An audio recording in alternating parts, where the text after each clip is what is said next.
qilamiz. Bizga murojaat qilish vaqtida bolalar yoki bo'lmasam o'zimizdan bolamizdan qilamiz.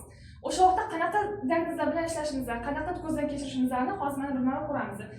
Bizda Daniel shkalasi bo'yicha aniqlashni boshlaganmiz va mushkul holatiga qarab. Endi bizga borganimizdan keyin 5 oylik bolaga bizga chaqirildi. Boramiz, nima savol javob qilamiz, onalar bilan hamsuhbat bo'lamiz va o'zi tug'ildimi, qancha tug'ildi, shu vaqt mobaynida qanaqa kasalliklardan kasallandi, o'zi qanaqa oziqlanadi, qaysi usulda berasiz, ichki kelishi qanaqa, o'sha holatlarimizni ko'zdan kechirganimizdan keyin u bolani bizga mushkul holatimizda ishlaganimizda qanaqa zarf kuchimizni aniqlashimizni hisoblayotganmiz. Misol uchun 3 kilo tug'ilyapti bolaga.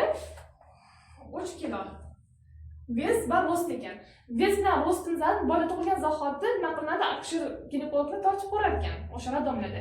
Endi o'shani biz qilamiz, 5 oylik bolaga ko'paytiramiz. Vez va rostni hisoblaymiz.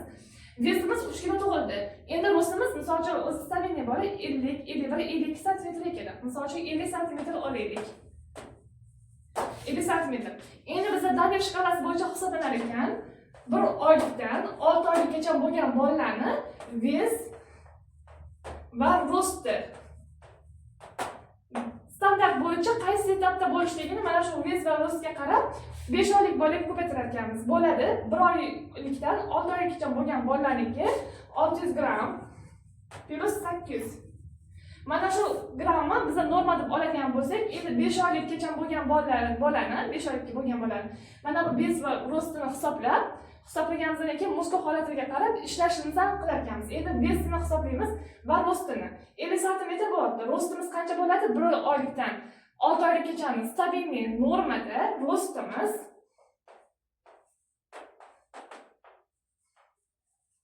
mana shu rost va vezlarni biz yaxshi bilib olsak, biz mushkul holatimizni hisoblaganimizdan keyin qo'shimcha diagnozlarni hisoblab, har bitta mijoz bilan bola bo'ladimi, katta inson bo'ladimi, kuchimiz sarfi, vaqtimiz va biz qilayotgan diagnozlarimizning holatiga qarab o'zgarib usullarimiz bor ekan. Endi buni nima qilishimiz kerak? To'g'ri diagnoz qo'yishimiz uchun hamsuhbat bo'lishimiz kerak, analiz yig'ishimiz kerak. Bu analizani hozir mana men vez rostlarni va gipotonus holatlarimizni aniqlab boramiz. Demak, standart bo'yicha 1 oydan 6 oygacha boshqacha, 6 oydan 12 oygacha vez rostimiz boshqacha ekan. Hozir bu har bitta oyimizda qancha grammdan qo'shishimizni hisoblaymiz. Qog'oz qalaminglarni olinglar.